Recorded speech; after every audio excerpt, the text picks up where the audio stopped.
중앙선관위하고 대법원이 지금까지 공개를 하고 있지 않습니다. 공개를 안 하고 있는 자료군요. 이거를 공개를 해서 부정선거를 뿌리 뽑아주는 이런 역할을 해야 되는데 네. 중앙선관위가 공개를 하지 않고 있어가 제가 어떻게 어렵게 해가지고 7개 선관위를 자료를 수집했어요.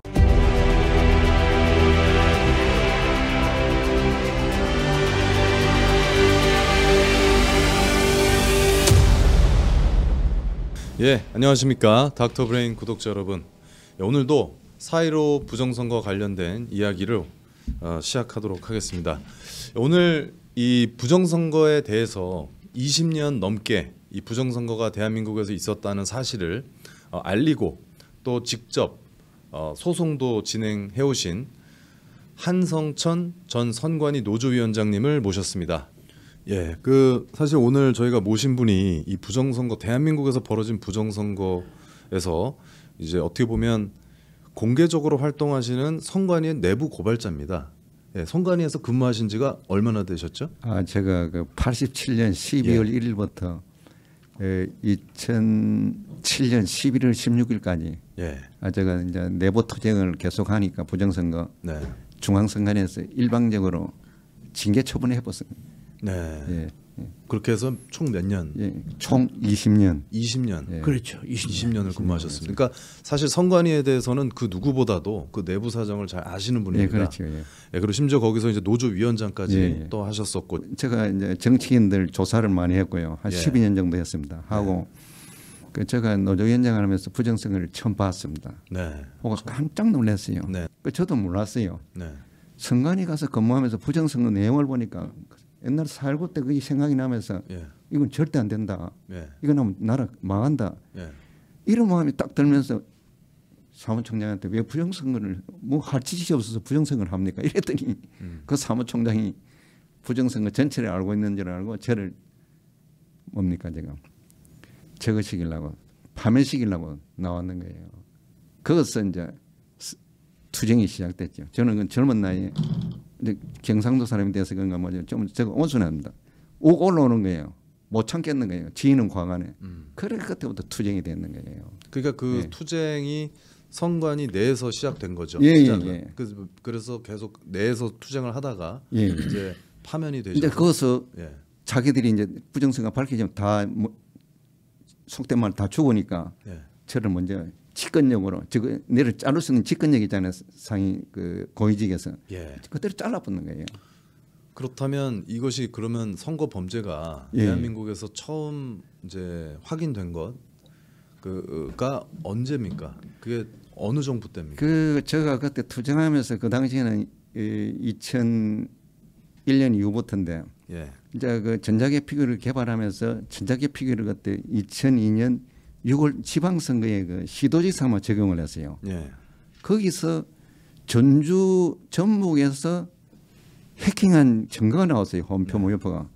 저 그래 처음에 저는 일반 공무원 출신이니까 그거는 전산 조직에 대한 컴퓨터 시스템을 잘 모르니까 답답해가지고 이제 어떻게 수소문 해봤더니 우리 선관위 직원 중에 전산학과 나온 친구들이 있어요. 물었어요. 이게 나온 이게 뭐냐 하길래 해킹 조작에서 나왔다는 거예요. 저 깜짝 놀래 해킹 조작이 뭐냐 하길래 이제 컴퓨터 시스템에 대해서 이진법에 의해서 이렇게 되고 그 당시에 이미 선관위에서 해킹을 통한 조작 선거가 이루어졌다는 걸 아셨나요? 저 그때 알고 깜짝 놀라고 이건 아니다. 이건 진짜 우리가 눈뜬 봉사가 되는 거예요. 이건 아니다 하고 이제 6월 13일 지방선거를 하고 8월 1일 날 전자개표기 평가회를 했습니다. 평가를 하는데 저 노조위원장이 저한테 아무 연락도 없이 자기들끼리 마무리하려는 거예요. 뭐 좋다 하려는. 근데 사무총장하고 제가 교섭 대상이니까 사무총장이 전화를 했어요. 어떻게 우리 조합원들이 그 장비를 사용하고 다 그거 하는데 노조위원장을 빼고 이거 뭐 하느냐. 내가 노조위원장한테 그 평가할 때 참여를 해가지고 내가 지시를 했는데 연락이 안 오느냐. 무슨 말씀하십니까 지금 1시부터 지금 평가를 하는데 아직까지 아무 연락도 못 받으시가 있겠네. 이제 헐레벌떡 이제 평가 자료하고 이렇게 보내왔는 거예요. 1시간 만에 다 읽고 2시부터 시작됐어요. 다 읽고 이제 체킹을 해놓고 이제 질문하려고. 그때 조혜주가 선거과장이었어요. 네. 조혜주가 사회를 봤어요. 질문을 하는데 어떻게 하느냐. 전산 조직에 관한 것은 질문하지 말라는 거예요. 네. 기계 장치에 대해서만 설명하라는 거예요. 근데 이 전산 조직에서 문제 생겼는데 내가 계속 손을 들었지요. 의도적으로 내를 발음 못하게 막고 맨 마지막에 이제 어쩔 수 없지. 그때 지금 그 위원장님 말씀을 들어보면 조혜주는 이미 그때부터 이제 법률을 저지르는 거예요. 의도를 가지고 그 부정선거에 가담한 것으로 지금 보이거든요. 조혜주는 주목과정이기 때문에 당연히 그 행위를 한 거예요. 그때 20년 넘게 기계장치에 대해서 논하고 전산 조직에 논하지 말라. 그게 뭡니까? 이게 이미 전산 조직에 대한 해커가 나왔는데 그걸 막는 거예요. 이놈 해가지고 질문을 하고 맨 마지막에 손을 들었어요. 지금 왜 질문을 계속 막냐? 네. 이 사람들한테 아무것도 모르는 사람한테 좋다 손 들어가지고 뭐 하느냐? 하면 내가 질문했어요. 그래 조혜주가 노조위원장 때문에 아무 일도 못하겠다 그 말을 했어요. 그래서 내가 사함이 붙었지요. 네. 이 뭔 소리냐? 사실을 지금 그거 하고 있는데 네. 사함이 붙으니까 그때 선거실장 김호율이라는 선거실장이 조혜주한테 엄청난 욕을 했어요. 이 새끼야, 니 지금 뭐 하느냐? 미친놈 아이가 하면서 진압을 했어요. 네. 그러면 그 평가회가 파산되었습니다. 네. 그래서 내가 사무총장한테 보고를 하고 다시 하자. 이게 문제 심각하다. 그러면 사무총장이 다시 할 수 없다는 거예요. 그러면 내가 투쟁한다. 네. 전자기업비 사용 못한다. 어디 이런 전자기업비를 사용하느냐. 제가 이제 2003년 1월 27일 날 한나라당에서 투표지 검증을 하게 되었어요. 그때 제가 피고 참관인으로 중앙선관위 참관인으로 참가를 했습니다. 네. 노조위원장이 참가해라 해가지고 딱 갔더니 오전에는 제가 의정부위원장이 있었어요. 이게 보니까 오늘 밤을 새우겠다 싶은 느낌이 들어가지고 그 법원의 판사님한테 제가 도와드리겠습니다. 이 판사님이 이 일을 안 했으니까 너무 느리고 이래가지고 이 밤 새우겠습니다. 판사님이 도와주세요. 제가 많이 도와줬지요. 도와주다가 보니까 해킹 흔적인 홈표와 무효표가 막 나오는 거예요. 그때 서울 동부지방법원에서 제가 갔거든요. 저거를 보여드려야 됩니다. 저 면을 보여드려야 돼요. 설명을 좀 해주시죠. 자, 이게 뭔가요? 갑제 구호증 이게 뭡니까? 이게 뭐고 하면은 2003년 1월 27일 날 한나라당 그 투표지 검증을 했습니다. 네. 투표지 80개 선관위 투표지 검증을 했는데 네. 중앙선관위하고 대법원이 지금까지 공개를 하고 있지 않습니다. 공개를 안 하고 있는 자료군요. 이거를 공개를 해서 부정선거를 뿌리 뽑아주는 이런 역할을 해야 되는데 네. 중앙선관위가 공개를 하지 않고 있어서 제가 어떻게 어렵게 해가지고 7개 선관위를 자료를 수집했어요. 네. 이것도 2007년에 제가 발견을 수집했어요. 네. 보니까 저도 깜짝 놀랐습니다. 이건 그 공식 자료지 않습니까? 선관위에서 검증 요소를 보니까 선관위에서 그 확정한 투표수 있죠. 네. 검증을 하니까 확정한 투표수보다 투표지가 더 많은 거예요. 집어넣는 거예요. 그것이 노원구 선관위, 서대문구 선관위, 철원군 선관위가 그런 거예요. 네. 그러면 토탈 96매가 더 맞는 거예요. 그런 게 나오고 적은 거는 이해가 됩니다.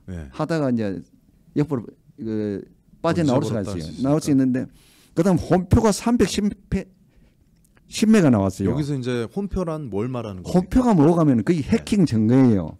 이제 1번표가 2번, 3번 다른 후보자별로 들어가가지고 그 후보자표로 계산이 돼버리는 거예요. 그러니까 1번을 찍었는데 뭐 2번으로 들어가. 2번으로 들어가가 2번으로 계산되는 거예요. 그러니까 이제 그 결과가 바뀌는 거죠. 바뀌는 거죠. 그다음 무효표는 무효표는 어느 후보자표에도 들어가면 안 됩니다. 근데 이게 지금 보면 300표가 넘게 홈표가 나왔다는 건 상당히 많은 숫자지 않습니까? 이제 102매가 나오고 무효표. 그래 나오니까 토탈 412매가 나왔어요. 해킹이. 그러니까 그 당시 임자순 사무총장이 저에게 뭐라 했습니까? 한 표라도 홈표 나오면 선거 무효 선언한다 했거든요. 적어 보세요. 완전히 해킹 조작의 문을 열어놓은 결과예요. 지금도 자료가 남아 있죠. 이 자료는. 지금 남은 그 뒤로 넘어가보죠. 한 페이지 넘어갔어요. 이 증거가 제가 만든 게 아닙니다. 서울지방법원 북부지원에서 그 노원구 거를 제가 확인한 거예요. 이게 제가 만든 게 아닙니다. 이게 법원의 검증조서예요. 법원 검증조서군요. 검증조서예요. 이건 또 뭡니까? 이것도 설명 부탁드리겠습니다. 이거는 뭐가면 네. 지금 서울지방법원 북부지원에서요. 네. 노원구 투표지를 검증한 거예요. 네. 그 검증 결과예요. 네. 거기서 해킹 조작인 무효표가 61명 나오고 홈표가 69명 나왔어요. 네. 그리고 이제 60명 나오고 그 증거의 얘기요. 네. 이게 뭡니까? 법원에서 판사들이 투표지를 확인했는 거예요. 네. 네. 이게 뒤로 넘어갔어요. 전 다 법원에서 결정한 거예요. 이제 뒤로 페이지 넘어가면은 검증 결과 보고가 이제 노원구 나와 또 넘어가 보세요. 예. 저걸로 홈표, 해랑표. 예. 제가 최종 이제 확인할 수 있었는 게 홈표, 해랑표라고 기록이 되어 있어요. 네. 요 기록을 보시면은 그 내용을 설명해 두었어요. 네. 1번표 후보자 몇 번째에서 홈표가 나왔다. 예. 구체적으로 기록을 다 해놨어요. 네. 중앙선관위가 이 홈표, 해랑표에 대해서 모른 척하는 거예요.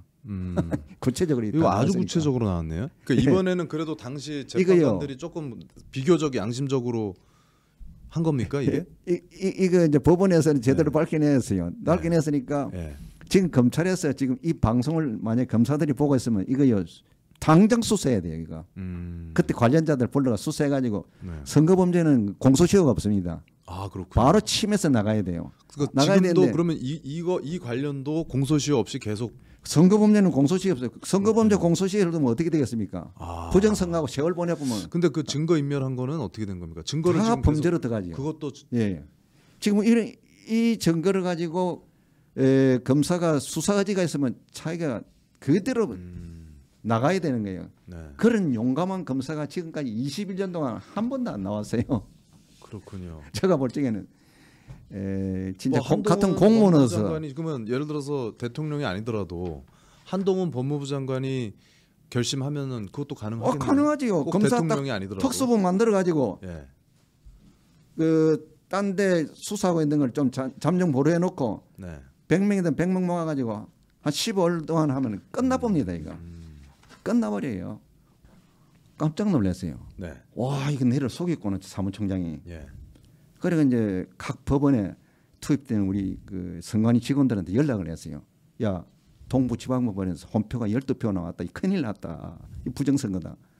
너 그 법원에 다 봐라. 그리고 이제 끝나고 나서 연락을 받으니까 서울시내에만 79명이 짓게 되는 거예요. 그 다음날 바로 중앙선관위 사무총장을 찾아갔죠. 찾아가죠. 총장님 부정선거 무효 선언하세요. 약속한 대로 하세요. 얼굴이 완전히 노랗게 떠가지고 있는 거예요. 하세요. 이거 부정선거 선언한다 했지 않소. 그러고 나니까 그 다음 어떤 조치가 나왔냐. 내를 파면시키려고 나온 거예요. 어처구니 없는 짓거리 하는 게. 이제 이게 노조를 하다 보면은 그 교섭 대상의 사무총장이 그 사람이 장관급이에요. 약속을 하잖아요. 약속을 안 지켜요.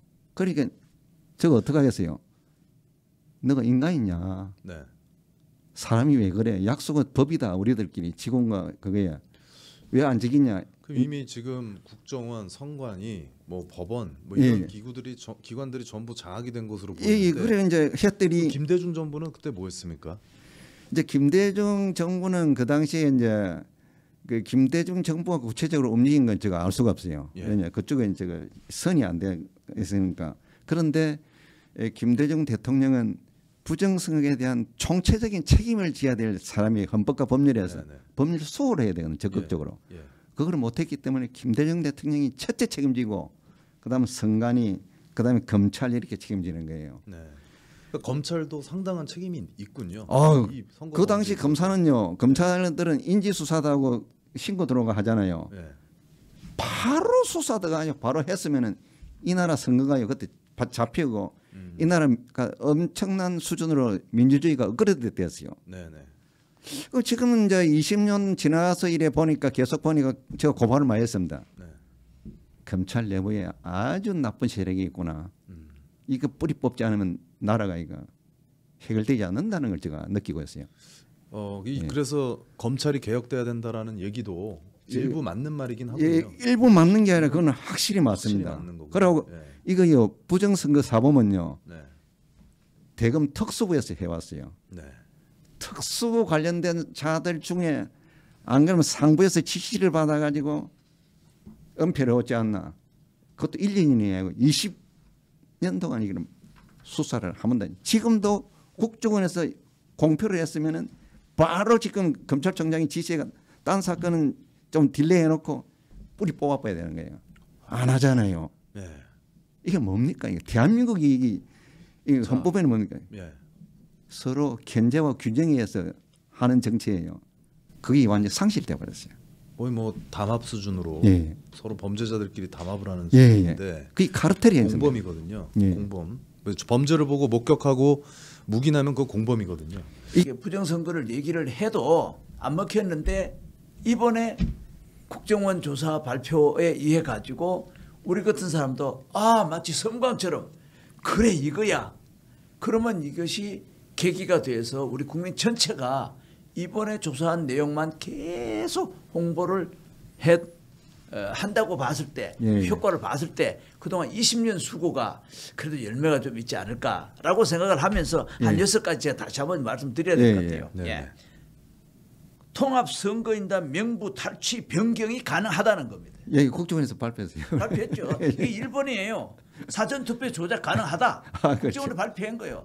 국정원만 하는 것이 아니라 한국인터넷진흥원하고 같이 선관위까지 같이 조사가 된 거란 말이에요. 그다음 두 번째가 뭐냐? 선관위 투표소 사인을 위조해서 무단으로 사용할 수 있었다. 충분히 가능합니다. 끝났습니다, 사실. 세 번째는 뭐냐? 온라인 투표 시스템에서 대리 투표가 가능했다. 가능하지. 해킹 들어가는 건 그럼 뭐 이거 무죄라는 얘기예요. 네 번째, 사전 투표소를 통해 선거망의 침투가 가능하기 때문에 유권자 정보 조회를 위해 선관위 시스템과 직접 연결되어 있어서 해커는 비인가 장비를 통해 가지고 모든 것을 연결하고 선거 시스템에 모두 침투 가능했다. 이게 좀 구체적인 내용이죠. 그다음 이제 다섯 번째 또 재밌죠. 우리나라 선상, 우리나라 이제 해외 다니는 배가 많잖아요. 선상 투표. 선상 투표 결과를 앉아갖고 다 볼 수 있었다는 거예요. 그럼 다 조작할 수 있다는 거예요. 그러면 여섯 번째 뭐냐? 요즘은 재외동포다 그래가 언제부턴가 중국 조선족이라고 재외동포 선거권 막 줬단 말이에요. 재외 선거망까지 접근을 가능했고 해커는 해킹으로 재외 선거망에 접속했고 재외 선거 시스템을 통해 재외국인 선거 명부를 탈취하고 재외 공간의 직원 PC도 접근 가능했다는 거예요. 그럼 뭐 우짜자는 거예요. 거의 뭐 안 가능한 게 없지 마지막 한 않습니까? 가지. 이 정도면. 북한의 해킹, 김숙희 해킹 조직이 또 뒤에서 또 관여했다는 거예요. 이 정도로 구체적으로 나오는 거예요. 선거관리위원회 위원장들이 구시군, 시도, 중앙선관위 있는데 대법관부터 구시군에 있는 법관들은 부장판사 이상입니다. 그분들이 다 범죄자가 되어 있어요. 그러니까 이 부정선 매수가 아니고 중앙선관위 지시를 받고 자기는 판단 안 하고 행동을 했단 말입니다. 그게 전부 다 선거 범죄가 되어 있는 거예요. 그러니까 본인들도 범죄에 가담한 걸 알고 있겠군요. 이제 좀 고민하는 사람들은 알고 있을 거예요. 그런데 그 범죄가 형성돼가 있으니까 지금 뭡니까? 판사들이 위법 행위한 거를 법원에 가요. 그 재판이 되겠습니까? 국가기관의 모순이에요. 이건 특별법원이 만들어져 가지고 재판을 해줘야 되는데 이게 심각한 모순이 드러났어요. 심각한 모순이군요. 제가 노조위원장 때 국회 여야 찾아가지고 이거 고치라. 이게 대한민국 이거 법치 가지고 완전히 모순이다. 고치라. 국회의원들이 여야 국회의원들이 이거 민주당과 한나라당인데 다 알고 있습니다. 고쳐야지요. 맞습니다. 해놓고 안 고치놓으니까 지금까지 내려왔어요. 엉망이 되네. 엉망이. 현재부터 손을 대면서 현재 결정을 내가 정리해놓고 과거로 올라가면 됩니다. 아무것도 현재를 결정하면 된다고요? 현재 사건 있잖아요. 현재 사건. 예, 현재 사건 구로구청부터 시작해 압수수색에 들어가서 해놓고 과거로 거슬러 가면 금방 끝납니다. 다행히 10월 10일 국가사이버 안보협력센터에서 선거관리위원회 보안점검 결과를 한 3개월 동안 조사한 결과를 브리핑한 기록들이 간헐적으로 있습니다. 그런데 이런 것 정도는 메이저 방송에서 전체를 알려야 되는데 파급되지 않고 그런 이제 안타까움이 있는데 거기에서 보면은 사전투표 안 한 사람을 한 것으로 조작이 가능하고 해커에 의한 개표 결과까지 조작 가능한 것으로 드러났습니다. 이 보통 사건이 아닌데 이게 메이저 방송에서 안 다룬다는 것이 참 안타깝습니다. 그래서 우리가 여기 이제 합동 보안 점검이라는 것은 국정원 혼자서만 하는 게 아니고 국가정보원, 그다음에 선거관리위원회, 또 한국인터넷진흥원, 영어로는 키사라 그러죠. 이 세 개 단체가 합동으로 이걸 조사를 했고 확인을 했고, 근데 이게 브리핑 장소에 선관위 사람들이 빠져버린 거예요. 그거는 뭘 의미하느냐? 그래도 뭐 벼룩이도 낯짝이 있는지 그건 잘 모르겠고요. 하여튼 이거는 국가적으로 우리나라가 앞으로 성장하기 위해서는 이 문제를 지속적으로 누군가는 끌고 가지 않으면 안 되겠다. 다행히 이거는 과학적으로 전자정보망에 관한 것이기 때문에 전자정보망은 한마디로 말해서 해킹이 다 가능하다라고 이제 전제를 하는 것이 중요하고, 자, 선관위가 그동안 보면 제가 봤을 때는 범죄의 실체는 선관위다. 물론 뒤에 배경이 있는 거는 우리가 개연성은 있지만은 밝히기는 참 어렵죠. 그럼 선관위가 그 증거로 보면은 선관위는 자기네들이 떳떳하게 잘했다라고 하는데, 보통 선진국에서 안정적으로 평가를 할 때에 평균 평균점은 뭐 81점 정도로 가고 또 아주 최고는 뭐 98.8이라 그러는데 우리나라 선관위는 100점 만점을 매기고 스스로. 자, 그렇다면 좋다. 그거를 다시 합동 점검팀이 평가를 해보니까 100점이라고 했는데 31.5점, 31점을 나왔다. 낙제다 이거. 그러면은 70점은 엉터리라는 거예요. 엉터리. 선관위의 70점의 엉터리 보안 엉터리 처리라는 것은 우리나라에 이거는 암 덩어리가 퍼지도 보통 퍼진 게 아니에요. 나라가 지금 아사 직전이라고. 민주주의가 완전히 암에 의해 가지고 암 사망 직전에 있는데 이거를 SOS를 쳐야 되는데도 불구하고 지금 메이저 방송에서 이걸 안 다루고 있단 말이에요. 그리고 또 여기에 상대적인 당이라고 하면은 국힘당인데 국힘당에서도 여전히 이 선거 문제를 안 다루고 있고 3년 전 대통령 선거 때가 2년 전인가요? 그때도 보니까 국힘당에서도 뭐 거의 한 70%가 이 부정선거에 대한 관심이 없다는 거예요. 그러면은 초창기에는 우리가 암을 잘 몰랐을 때는 옛날에는 암으로 죽어도 암이라는 모르고 죽은 사람도 많을 거 아니에요. 이것은 선거 부정이라는 것은 정말로 암 중에서도 최장암 같은 거다. 최고암입니다. 최장암이 제일 빨리 죽는다는데요. 그런데도 불구하고 이러고 있다라는 것은 우리나라 지식인들, 우리나라 언론인들, 우리나라 종교인들 각성해야 될 것 같아요. 대표님 제가 말씀드릴게요. 지금 대표님 그 말씀하신 건 다 맞고요. 지금 이거를 지금 그 확인할 수 있는 방법이요. 이번에 그 강서구청장 보궐선거 했잖아요. 거기 서버 일체를 검찰에서 그 압수수색을 하고요. 포렌식 작업을 하고 그다음 그 사전투표자 실사 확인하면요. 법원 입회에 실사 확인하면은 일체 다 나옵니다. 그 맹부 조작이라든가 이런 거 일체 지울 수 없으니까. 다 나옵니다. 다 나오면은 사실은 금방 밝혀지고요. 첫째 대통령이 사실은 피해자입니다. 이게 밝혀지면은 그 선거가 이제 무효가 되니까 대통령이 피해자인데 대통령이 이제 대통령이기 때문에 우리하고 다른 그 적극적인 뭡니까 헌법과 법률을 수호해야 됩니다. 네. 그걸 하지 않으면은 그 사람이 탄핵당할 수가 있어요. 예. 더 억울하게 당할 수가 있어요. 자기가 대통령 직위도 상실되지만 더 억울하게 당할 수 있으니까 대통령이 지금 어떻게 하셔야 되냐면 검찰에다가 빨리 수사해라. 법무부 장관, 검찰총장 불러가 이건 심각하다. 조사를 하고 법무부 장관하고 행안위 장관은 어떻게 해달라 요구를 하고 그다음 국회에다가 국정조사 요구를 해야 됩니다. 그리고 국회에다가 빨리 내년 선거를 위해서 선거법을 개정해라. 정개특위도 구성해가지고 빨리 해줬으면 좋겠다. 요구를 하셔야 됩니다. 하시고 국민들에게 홍보를 해야 돼요. 알려야 돼요. 이제 공보를 해줘야 되는 거예요. 국민 여러분, 부정선거가 일어나는데 저도 피해자지만은 이거 고치지 않으면 나라 민주주의가 다 무너집니다. 국민 여러분이 어떻게 할까요? 우리는 이렇게 경제적 균형의 원리에서 우리는 이렇게 할 수밖에 없습니다. 해줘야 된다. 네. 해주면 이 국민들이 그 어느 국민들이 부정선거 조사하지 마라 할 국민들이 어디 있겠어요? 조사해가지고 명백히 밝혀가지고 처리를 해달라. 맞습니다. 그 후에 그 관련된 자들 전 다 처벌을 해달라. 이러면 뭡니까? 국민의 힘을 받아가면 얼마나 수월해요.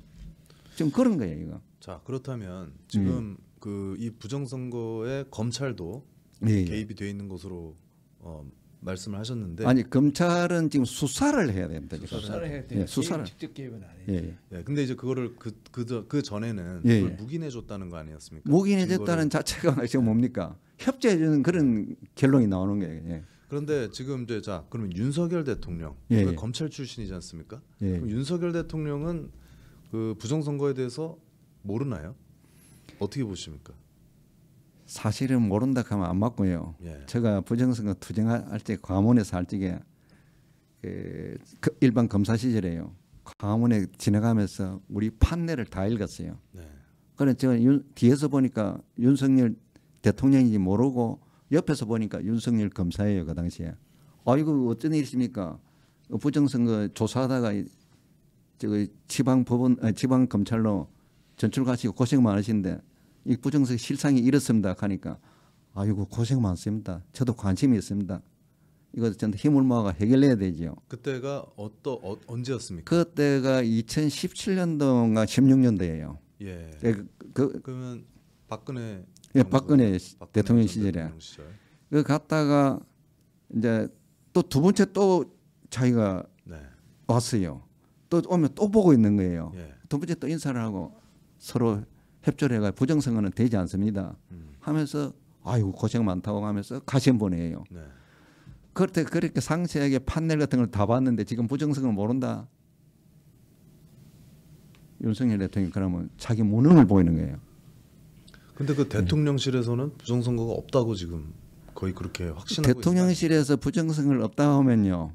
그 비서관 부정선거를 없다고 대통령한테 그 정보를 준 사람이 있잖아요. 그것이 부정선거 세력에 뿌락칠 수 있다. 뿌락칠 수도 있어요. 저는 100% 그렇다고 보고 있어요.